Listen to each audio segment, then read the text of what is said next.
up we got? Emotional NFL moments. Now, this is gonna be kind of different. You know, I really try to bring, you know, laughter to my channel. I want y'all to come to watch my videos, come to my streams, and just laugh, hang out and laugh. You know what I'm saying? I want to be like an escape from reality. You know what I'm saying? But emotional NFL moments. You want more videos like this? Hit that like button, hit that subscribe button. Let's just hop into it. Was shot this morning. Sorry, this might be a little graphic, but it was like some blood coming from his mouth. It was just a tough day, you know. You said this ball's for him? Yeah, this is for him. These are the most emotional moments in NFL history. And first, an NFL player's most emotional moment happened after he was almost killed. October 2nd, 2022 seemed like a normal game for J.J. Watt until everybody found out about the secret of why he wanted to win so badly. Obviously, it's been a very emotional week for my family, for my wife, for myself. I mean, for months we've been looking at ultrasounds of our baby boy, and they're all extremely happy. And then Thursday we were looking at ultrasound of my heart. And when doctors took a look at the ultrasound of JJ's heart, they discovered that he was dealing with atrial fibrillation, a life-threatening heart issue that put JJ at risk for strokes, causes irregular heartbeats, and kills over 150,000 people every year. So doctors shocked his heart back into rhythm, which luckily helped him survive, and being the role model that JJ is, only a few days after, he decided to play his next game anyways. I didn't know what else to do. I mean, I've been playing this game my whole life. They said I was fine. So once my heart was reset, they said, "You're fine if you feel comfortable." I mean, I'd probably be more uncomfortable sitting on my couch at home. You know, this is what I know. But I'm glad it all worked out. I'm glad I had good people taking care of me, and I'm glad I'm here today. Man, if almost dying won't even stop him from being out there for his teammates, nothing can. But not all emotional moments are a bad thing. Stefon Diggs teared up after he made one of the most legendary plays in NFL history. There were only a few seconds left to pull off something crazy in the biggest game of the year. Down by one, it was either win or their season was over. Honestly, bro, this player right here, I know, what's his name, Williams? I know this dude right here probably have nightmares. I'm talking about straight nightmares from this play right here. And I ain't gonna lie, I would too. I would too. I would too, bro. It's no way he did this, bro. I'm talking about the most. And I remember seeing this shit. I'm like, bro, this is the easiest tackle of all time, bro. Just don't rush it. Don't rush the tackle. That's all you gotta do. And this is what I be telling y'all too. When y'all because probably people who haven't played football for real, you probably think because I be saying like, oh, when you run up to somebody, you about to actually tackle them. In real life, you know, all football players know, you close your eyes when you're about to tackle somebody. Because, like, honestly, it's like kissing somebody. Who kisses somebody with their eyes open, bro? That shit's weird. I'm not gonna lie. That shit's weird. Now, you can do that if y'all on some real intimate shit. Okay. But close your eyes, bro. That's me personally. I close my goddamn eyes. Like, bro, we just staring. Like, no, bro, no. It's the same shit, bro. So if you close your eyes when you tackle somebody, but in this case, that show, you probably didn't want to go out of bounds. That's what I'm saying. Cause look, that's why I said wait till he land. Cause look at it. In the pocket. If you see how he trying to, why he come up so early, so hard? Stop. What are you coming up so fast for? It's not that serious. I mean, it's. I'm not gonna say it's not that serious, but it just relax, bro. It's 6 seconds left. They have 0 timeouts. All you have to do is wait him to go up, catch it, land on his feet, then you be right there, you wait on him, and you just wrap up and bring him down. If you wrap up and bring him down, he gonna be down right here. They got to hurry up and spike the ball, and it's gonna take too long. The refs, old ass refs, gonna be too falling over and shit. They ain't gonna be able to get the 5 seconds, and it's done, and game over. Just like that. That's all you gotta do, just like that. You know what I'm saying? He'll fire to the right side. But no, he wanna rush it and shit. He don't have nightmares. That's tough. You the man. Believe it. I still don't know what just happened. Damn, that shit feel good. Can you tell us how down and out this Vikings team felt, you know, thinking that the Saints had just gone up and you guys needed He ain't even listening to what the fuck she said. Since I first got here, I never stopped working. Today was when all the work paid off, and you know, God put me in a position, and I just try to take advantage of my opportunity. Man, Stefon got so emotional, he was literally speechless. But at least he was crying happy tears. Aaron Rodgers' emotional moment was bigger than football. He created one of the most emotional days in our country's history. September 11th was already an emotional date in New York because of what happened years before when they were hit with one of the craziest attacks in history. On this day in 2023 was supposed to be different though, because for the first time ever, New Yorkers had something to look forward to. It was because Rodgers was one of the biggest trending topics in the world after he got traded to the New York Jets, so every football fan couldn't wait to see him suit up for the first time.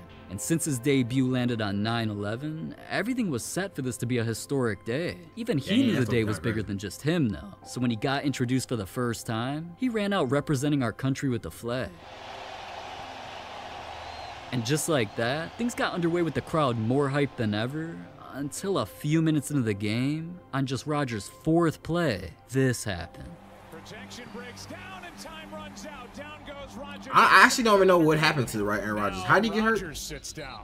At the time, nobody knew if the injury was something serious or Yo, why not. you put Even his some of the leg most like that? legendary quarterbacks in history were confused.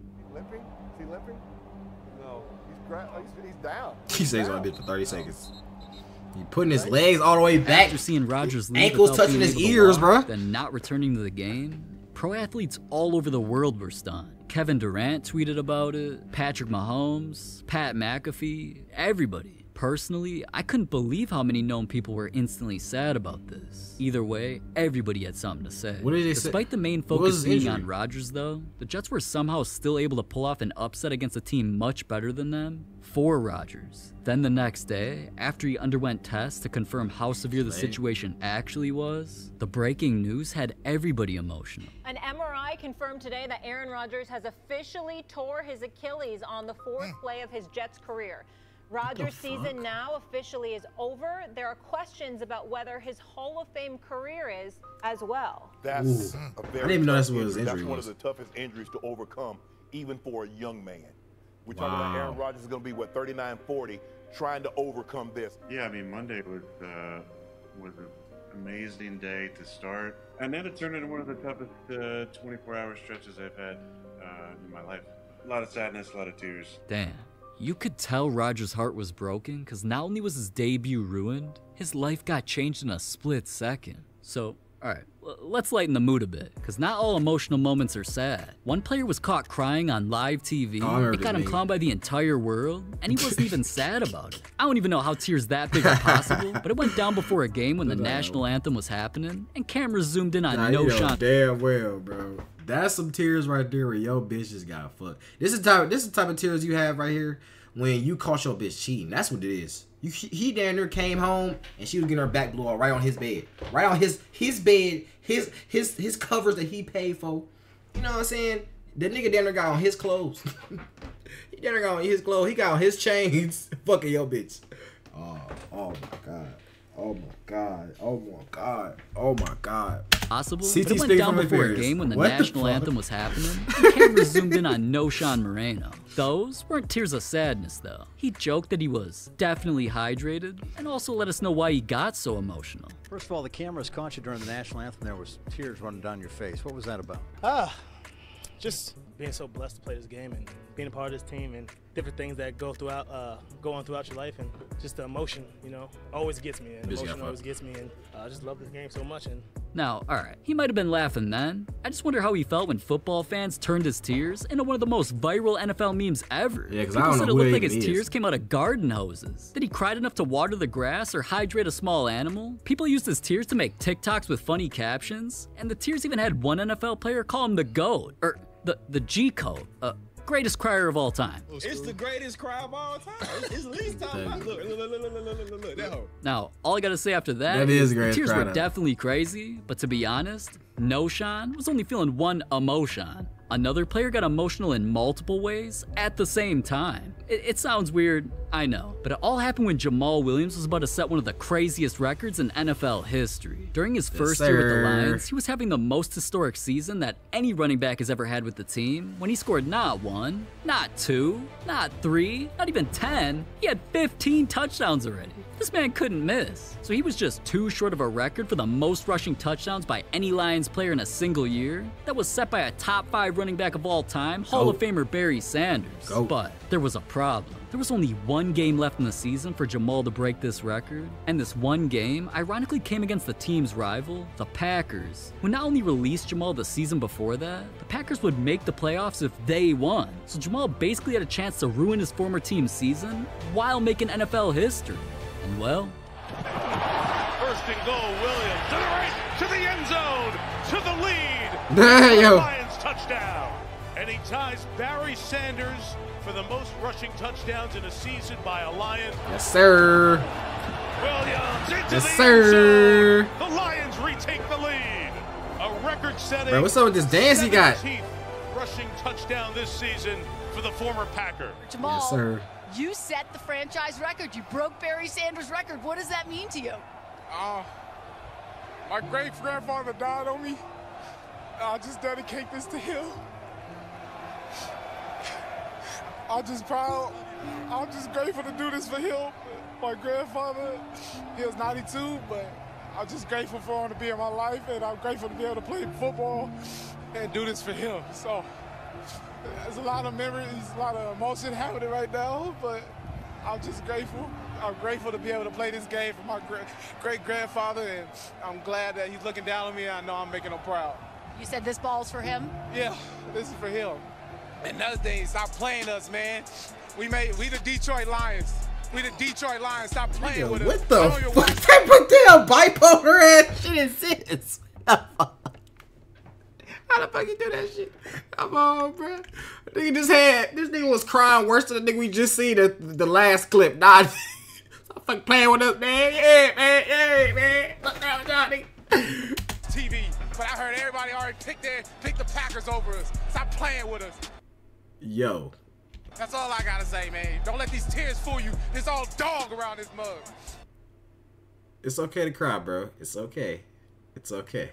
It's okay. It's crazy, bro. Alright, now let me get this straight. Jamal really went from crying to having that dog in him. I was geeked at that, and so was LaJesus. So he tweeted the video out and said, I love this kid so much. What? So dope. You have a fan of me, Jamal. Wait, LeBron. Aren't you a fan of me, bro? I'm literally a Bron sexual. But speaking of legends, another player's entire family got emotional after he did something crazy to Tom Brady. Nobody expected Brock Purdy to accomplish something wild because he was taken as a joke right when he came into the NFL. With the 262nd pick in the 2022 NFL Draft, The lady didn't even say my name on the TV yet, but my name came across before. the San Francisco 49ers select Purdy, a quarterback from Iowa State. And then everybody went crazy. Here she came, the jersey. And they all screamed and jumped up like I was a first-round pick. As you can see, Purdy was selected with the very last pick of the draft, a selection that ironically gets players nicknamed Mr. Irrelevant. Even the NFL itself didn't expect him to make any noise in the league or have a long career. It also didn't help that he was now a 49er quarterback behind a top draft pick Trey Lance and their already proven star backup Jimmy Garoppolo. So with Purdy being third on the depth chart, it seemed almost impossible that he'd ever get a chance to play. Until weird coincidences started happening. Trey Lance eventually broke his ankle. An unfortunate spot for Lance to be in there. Then soon after, Garoppolo broke his foot. That left ankle gets rolled up. This is the same game? Garoppolo off. I think this was the same game, wasn't it? The only option the 49ers had left was Mr. Irrelevant. Now, Purdy's career was instantly put to the test when in his debut game, he was matched up against the GOAT, Tom Brady. Whether 49ers fans had to be hyped because Purdy was literally all they had left, or if they actually saw some promise in him, he still got chances he ran out the tunnel. As much as the fans gassed him up though, nobody thought Purdy would actually take down Brady until... They're gonna pitch it to Samuel. Right side, gets it blocked. Samuel cuts it upfield. Deebo Samuel is in for the touchdown. Purdy. Back to throw. Pressure coming. Steps away. Looking to run, and he walks it in for the touchdown. I'm not shocked. I'm not surprised. Baller, man. Purdy going to throw for the end zone for McCaffrey. Makes the catch for a touchdown. Just think about that. In his first full game ever, against the greatest ever to play his position, Purdy was dominating him to go up 21-0. I wonder why Purdy's dad was in the crowd tearing up. I mean, this was unbelievable. Mom and dad are having a moment right now. This is pretty special to watch. I mean, can you even imagine? I can't. Purdy himself wasn't about to tear up yet, though. He made sure he finished the game strong and eventually led his team to a 35-7 win. This was a crazy dub. So not only did he get praised by the GOAT himself, Good play, my man. You played great. Keep it up. Keep going. Purdy's interview afterwards explained why it was such an emotional moment for him and his entire family. There was a viral clip of your dad getting choked up and crying after the first touchdown. I saw them right after the game and just, you know, the emotions on their face and just the way they looked down at me from up on the railing. It just means a lot because just throughout my whole life, the ups and downs of playing quarterback in general, you know, high school and college, the people at home that just believe in you and they always see the best in you. And so they've believed in me even though I was the last draft pick and all that kind of stuff. They've always been telling me, like, you're good enough and we know that you can do it. And so to see them after that performance meant a lot to me, and so very blessed to have them as my family. Man, knowing how much his family supports him, to having them be there as he took down a legend, is something Purdy will never forget. But sometimes what players do can get more than emotional. Like when a player not only made the biggest mistake of his life, it ended someone else's. Damn. Henry Ruggs' emotional story was always sad, but not in the way you might think. Because when Ruggs was just a teenager coming up, he had a best friend, Roderick, who was his everything. In the gym, Rod Scott was always number 3. Always alongside Henry Ruggs, number 2. We were like twins, that's all I can say. Like we were the same person. They were inseparable. I've still met people that say, I didn't know them apart. They both starred in basketball for Lee High School in Montgomery. But Rod told Henry his future was elsewhere in a sport Henry didn't even play. He said, Ruggs, you're a 5-star. He said, you're a 5-star in football, give it a chance. One day I think he just listened to him and decided to play. And once I started to play, he was just like, bruh, you better than all them out there. 5 games into his first high school season, Henry had his first scholarship offer. I think I stopped counting at 21 offers from D1 colleges. With Rod's own scholarship offers in basketball, the road ahead looked bright for both. So cause of that, everything seemed all good until March 3rd, 2016. Henry planned on driving with his boys across the state to a basketball tournament when he got sick and flaked on the plan. Little did he know, this was actually a blessing in disguise, because even though the boys went without him, in a car Henry should have been in, out of nowhere, the weather caused the car to hydroplane and crash. Shortly after, Henry's phone rang, and nothing was ever the same. I'm asleep, I don't really want to talk. And I hated to be sick, so when I'm sick, I was just kind of shut in. And I look up, and it's my cousin calling. You know, I'm like, "What's up? What's wrong? You all right?" Somebody said you got in an accident. Who got in an accident? What you talking about? Rod was in the car. Rod, and he had an accident. They said he got threw out the car, and she was saying that he was getting airlifted to the hospital. You know, that was all I needed to hear. I hung up the phone. I just caught out running. I could barely breathe. I could barely talk. We just sat there and just waited, and you know, I went talk to his mom, went talk to his dad, just getting updates and everything. And they was just like, he was in ICU. You know, days go by, we're gonna come back tomorrow. So I wake up early in the morning, I go back up there where the doctor came out, and you could just look, you know, of course you could just see it in their faces. And probably an hour or so later, his mom came out, and you know, you could just tell on her face, and she was just like, he's not gonna make it. And that was probably one of the most heartbreaking things of my life, just knowing that, like I said, my other half is just no longer there with me. Rod had a vision, and he told him that he was a 5-star athlete, and he saw him going to play for Bama. And laying his cap on Rod's grave to let him know that's where he was going, you know, to Alabama. So for someone to, you know, to dedicate there, well, basically his college career, he dedicated it to him. So it means a lot. I mean, it's not even, words can even express how much that meant to us. From that point on, Henry dedicated everything to football so he could turn dreams into reality for his boys, especially Rod. While at Alabama, the place Rod wanted him to be at, Henry became an all-time great receiver, and while constantly scoring touchdowns every game, he always threw up the number 3, which stood for Rod's jersey number. Henry was playing out of his mind just so Rod could technically be out there with him, and eventually that led to Henry accomplishing an even bigger dream, being drafted to the NFL. So with the 12th pick of the 2020 NFL Draft, the Las Vegas Raiders select Henry Ruggs. We're going to Vegas!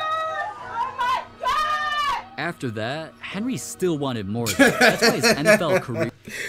Yo, why is his face like this, bro? Hold on. After that, Henry still... That nigga low-key. I ain't gonna lie, I think he low-key like me, bro. Even though this is an emotional moment because he just got drafted, so I understand. But like I told y'all, bro, the one thing I hate, one of my pet peeves is like when girls be screaming too loud. Like, bro, oh my God. Especially at like 7 a.m. I'm walking into the school and I hear girls screaming. Why are you screaming? Why are you screaming, bro? I'm mad I'm even in this bum-ass school. You mean tell me I got girls screaming, running out of hallways and shit. Like, bro, let's do that early. I think this is the exact face he had right here. After that, Henry still wanted more though. That's why his NFL career started nearly perfectly after going off during his rookie season, where many believed he had potential to be one of the best receivers in Raiders history. So they blessed him with a contract worth $16 million. Okay. And right after, he bought something he always dreamed of, him and his boy's dream car, a Corvette Stingray. Now, driving this around had Henry feeling like he made it, so he decided to hit up Topgolf for a night of fun to celebrate. That night, though, he had a little too much fun, because receipts showed that he ordered 20 drinks of alcohol in a span of only a few hours and decided to drive home. I know somebody probably in there, but this is Henry Ruggs right here. Huh? This is Henry Ruggs right here, bro. Relax, calm down. Yeah, Bro, what the fuck? I was actually thinking, I'm like, bro, what happened to Henry Ruggs? Because I remember his name. Bro, what the, bro. Come on, bro. And honestly, if you doing this, bro, you had to be with somebody else, bro. There's no way y'all order 20 drinks and you want to, bro, that's the one thing I want to tell y'all, bro. Especially, too, if you are under the age, because I know it happens, bro. Do not drink if you under the age of 21. But I know some of y'all badass kids, y'all drinking and y'all too young. And y'all driving, because you can drive when you're about 16, bro.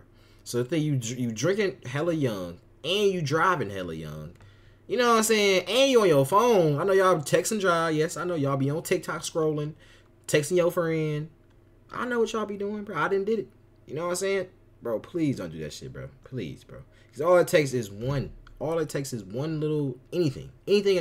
Bro, you can sneeze the wrong way and fly off the goddamn highway. You know what I'm saying? Now you a god. Like, bro, please. Ordered 20 drinks of alcohol in a span of only a few hours. Call an Uber. If you have to, call an Uber.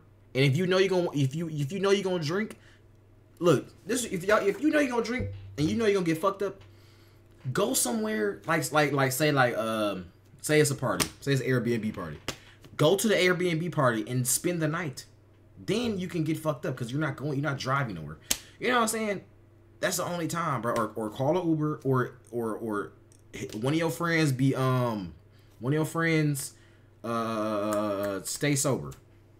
You know what I'm saying? The designated driver.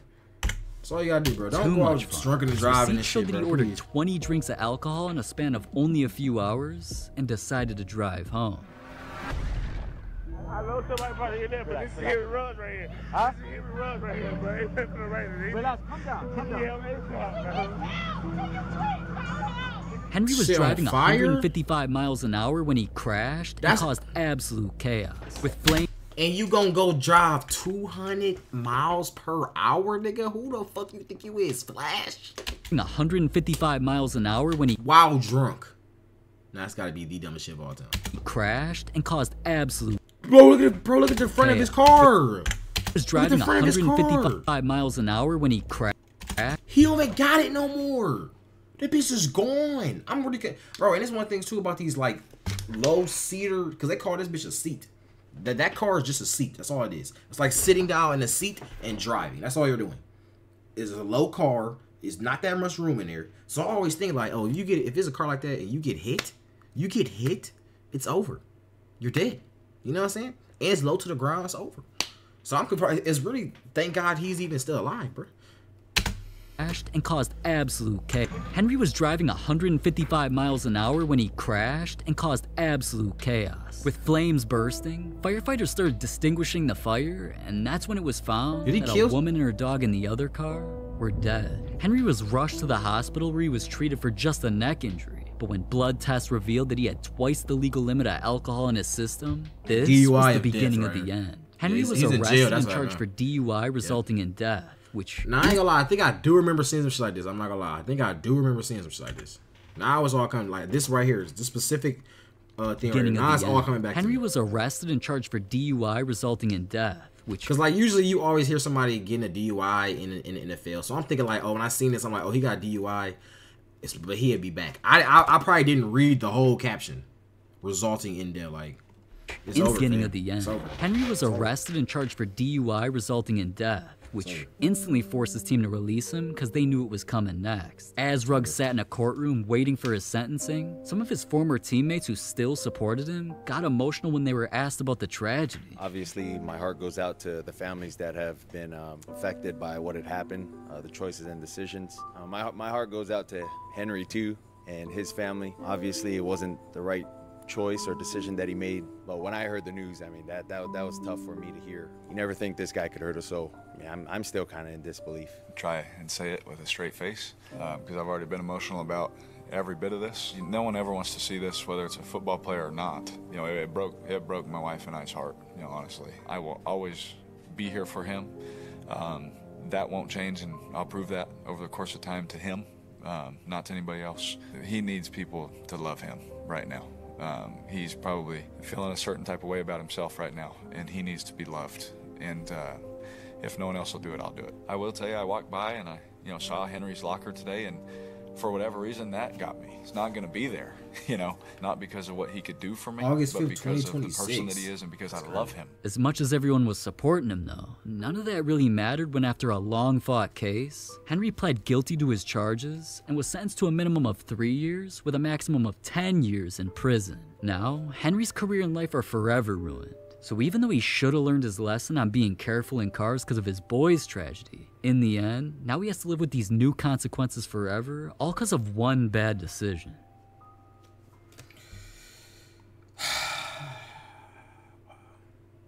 We got to end the video off on this crazy note. If you want more videos like this, hit that like button and subscribe button. I've been seeing a lot of y'all saying y'all love these videos, so we are gonna keep making them. I love y'all. We out.